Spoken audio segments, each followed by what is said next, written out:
What if the distance you're feeling from someone isn't rejection at all, but a silent response to fear you can't see? And what if the more you chase them, the further you actually push them away without realizing it? Welcome back to Decode His Mind, where we break down the hidden psychology behind love, attachment, and emotional behavior. And in today's topic, we're diving into the mind of avoidant individuals to understand why they pull away, what they really feel, and how true emotional safety can slowly bring connection back. Imagine someone who wants love just as deeply as you do, but their own nervous system treats closeness like a threat. Every step towards intimacy feels like stepping on fragile ground. This is the inner experience of an avoidant person, and it's the part most people completely misunderstand. When people describe avoidant patterns, they usually only focus on what that person doesn't do. They don't initiate. They don't open up quickly. They don't express emotions the way others expect. Even when someone reaches out, they still seem distant, but almost nobody pauses to ask the real question. Why? And when they do try to answer it, they often get it wrong. Many assume avoidant people are cold, uninterested, emotionally unavailable, or incapable of love. But the truth is far more complex and far less personal. An avoidant is not avoiding you as a person. They are avoiding vulnerability that feels unsafe to their system. Their nervous system interprets emotional closeness as risk, even when nothing is actually wrong. It's not about lack of feeling, it's about overload of feeling without a sense of safety. Every human is built for connection, but also for protection. When closeness feels overwhelming or unpredictable, the nervous system automatically shifts into defense. It pulls back, not out of choice, but out of survival wiring. Distance becomes a way to stay regulated. So before expecting an avoidant person to come closer, you have to understand something important. Their body has to feel safe first, not just their mind, but their entire emotional system. Without that sense of safety, nothing really opens up, nothing deepens, everything stays guarded. Think of it like something growing in the wrong environment. You can't plant something delicate on hard ground and expect it to flourish. It needs soft, steady soil. For an avoidant person, emotional softness equals safety. It's the feeling that there is no pressure, no emotional trap, no sudden demand waiting behind every interaction. And this kind of safety is not created through intense conversations or emotional pressure. It is built through consistency, calm energy, patience, and allowing space without punishment. It's communicated more through behavior than words. When their nervous system starts to sense that your presence is not a threat, something inside them slowly relaxes.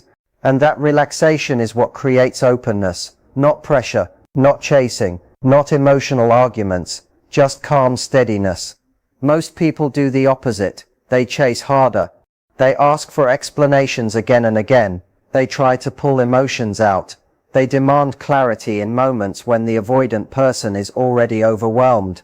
And unknowingly, this intensifies the fear that made them pull away in the first place. The avoidant then feels cornered, not because of lack of love, but because of emotional pressure. So they withdraw even more. It's a cycle that repeats itself. The strange truth is that when you stop pushing them toward you, that is often when they start to feel safe enough to even consider coming closer. Because for them, connection has to feel like a choice, not a demand. Avoidant individuals do want closeness. They just approach it through safety and control. Their need for independence is not ego or arrogance. It's a protective system built over time through emotional experiences that felt overwhelming or unsafe.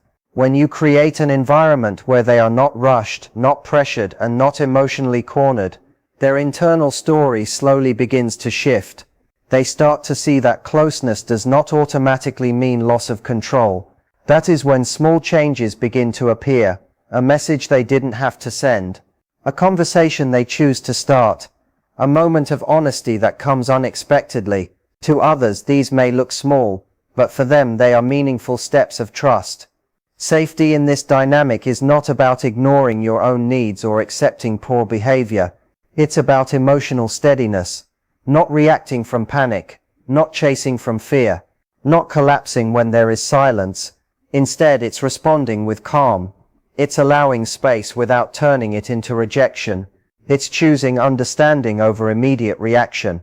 And over time, this steadiness becomes something their nervous system can actually trust. Slowly, they begin to mirror that stability. Their body starts learning that connection does not automatically lead to pressure or emotional chaos. They begin to experience closeness in a different way, something calmer, something safer. For many avoidant individuals, this is not random. It is deeply connected to how they learned love earlier in life. If closeness once came with criticism, unpredictability, or emotional overwhelm, then distance became their way to feel safe again. So those patterns are not built overnight, and they don't disappear overnight either. But when consistency and emotional safety are present, their internal system begins to update itself. Connection starts feeling less like danger and more like something stable. At that point, they don't reach out because they are forced or pressured. They reach out because it feels natural, because their system is no longer in defense mode, and slowly what used to be avoidance turns into cautious but real connection. Not because they were pushed, but because they finally felt safe enough to stay present. Understanding this changes everything. Their distance is not always rejection, it is often regulation. It is their way of managing emotional intensity that feels too fast or too heavy. When you see it this way, you stop taking it personally. You stop turning silence into panic. You stop treating space as abandonment, because for them, space is not punishment. It is recovery. It is how they breathe again emotionally. And when that space is respected instead of fought against, something shifts. It becomes less of a wall and more of a bridge. At that point, connection stops being something forced and starts becoming something chosen. And that sense of choice is what actually brings emotional movement to life. You can push an avoidant person into taking initiative by demanding it from them. The more you pressure, the more they withdraw. Real movement starts when you create a space where they begin to feel like coming closer is their own decision, not something forced onto them. This doesn't mean you become distant or act like you don't care.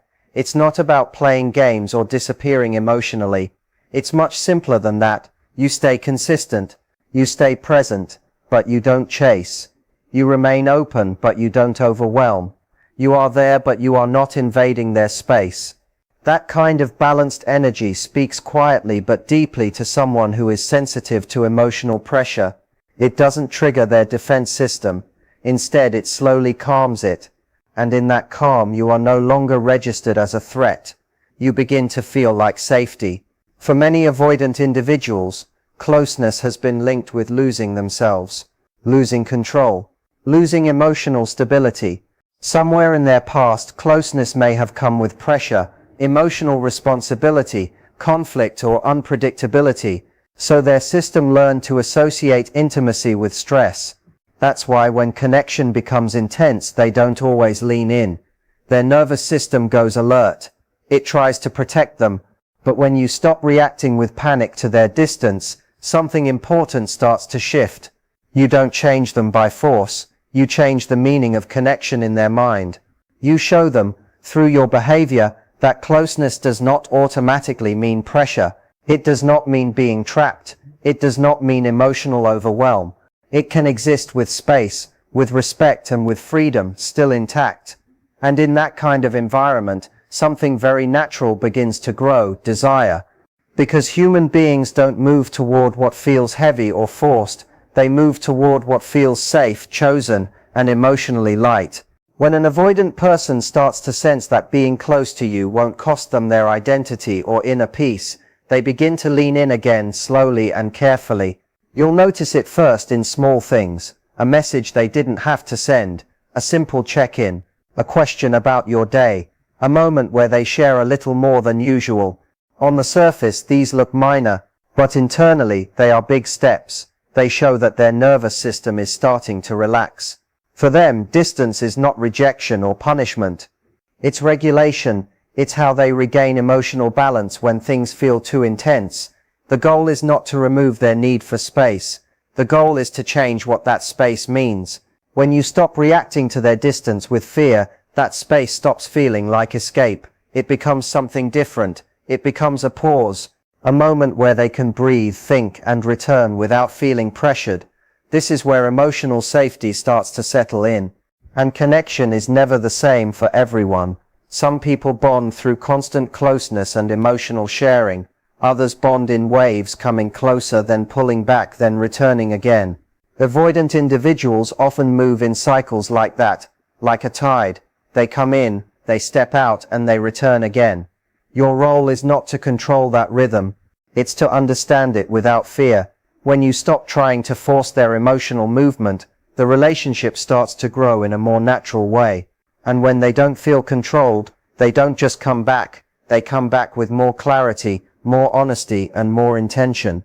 So when they pull back again and you feel that discomfort rise, the most important thing is your response. Instead of reacting immediately, you pause. You don't fill the silence with panic. You don't rush to close the gap. You allow the space to exist without resistance, because in that space they are not losing connection, they are regulating themselves.